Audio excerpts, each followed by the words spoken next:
Hi, well, we're watching shares of SoFi today after the company added an additional 584,000 members in the second quarter and boosted its full-year outlook. SoFi also saw its total deposits grow by $2.7 billion and revenue jump 37% year over year. For more on these results, we're joined by SoFi CEO Anthony Noto. Good to have you on the show today. We're really still looking at the stock popping this morning. And it was interesting. We thought we were going to see the worst of the regional banking crisis and fintech really struggling in this second quarter. Does not seem to be the case for SoFi. Talk about how this quarter has fared for you. Well, first, thank you for having me. Our 37% year-over-year growth marked our 9th consecutive quarter of record revenue. And for the first time, it was driven by our technology platform services business and our financial services business and not lending. Lending also performed well, but we've been on a march over the last 5.5 years to build out a complete one-stop shop for your financial service needs.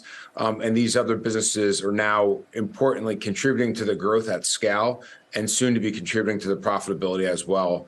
I think the biggest thing in the quarter that started to change for us is that the flywheel is really working between our increased brand awareness as well as the differentiation of our products. And that's driving great member growth as well as product growth. That larger scale is helping us drive towards profitability.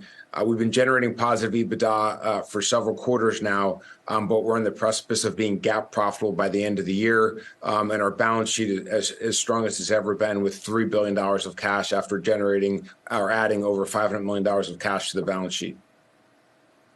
And regarding that target of achieving that sustained GAAP profitability for the end of the year, I mean, we still have some uncertainty here among consumers and especially very tight lending conditions as well. What do you think is going to get you there?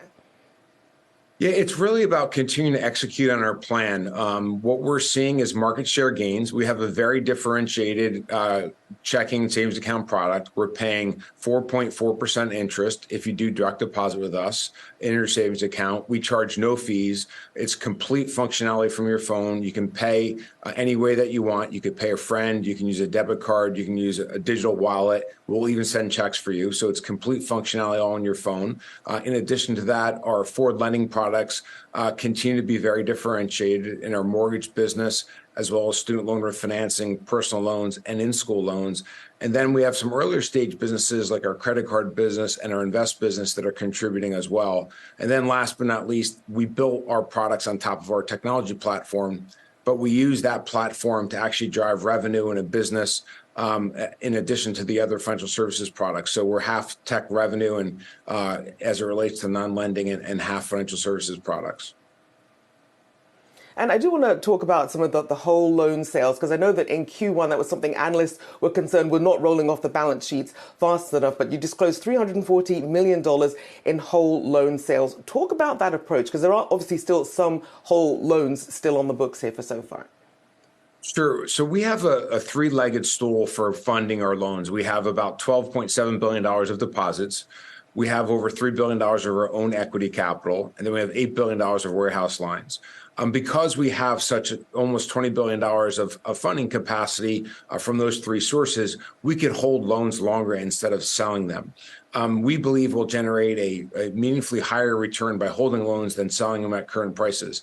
That said, we did do some sales in the quarter as it relates to personal loans and student loans to ensure that channel remains open for us, but we did it at very low volume at around the prices that are currently marked on our books. We're actually generating a better return than the marks on our book, which is helping us drive net interest margin so significantly. So we'll continue to look to maximize our return, whether it's holding the loans or selling them. Ideally, we would like to sell them over time, but because we have such capacity on the funding side of the equation, we have the optionality to hold them longer and generate that excess return, which we're seeing come through in today's results. And of course, have to talk about student loans, because, you know, that's when SoFi was first kicking off. That's what most people knew SoFi for. And we knew that student loan debt repayments were going to restart. And then you couple that with the Supreme Court now also taking away President Biden's attempts at student loan forgiveness. How much of a boon is this going to be for SoFi? I mean, we see that student loan origination volumes were down 1% on a year-over-year basis. So what are the next steps of growth in that market? Well, the great news is that we've been operating over the last 3 quarters without a robust student loan business, which in 2019 was our largest and most profitable business. Now it's relatively small. So our results today, as well as our outlook for this year, are not counting on the student loan business to contribute significantly. We do think there will be more of a recovery by the end of the year and as we go into 2024. But the results today and our outlook doesn't really reflect a changed view on the student loan market. There's about 40 million Americans that still have federal student loans, and they can come to SoFi and refinance those student loans and either get a savings on their interest rate, and if not on their interest rate, they can extend the term to lower their monthly payment. If they take that second strategy of extending the term to lower their monthly payment, they can still pay what they had planned on spending to pay it off at the same time, or have the flexibility of paying a little bit less. And if rates go down in the future and they want to refinance later, they can, because we don't charge any origination fees. There's no frictional costs or prepayment penalties. So they kind of have their cake and eat it too with the product. So we do think there will be a fair amount of appetite on both of those strategies.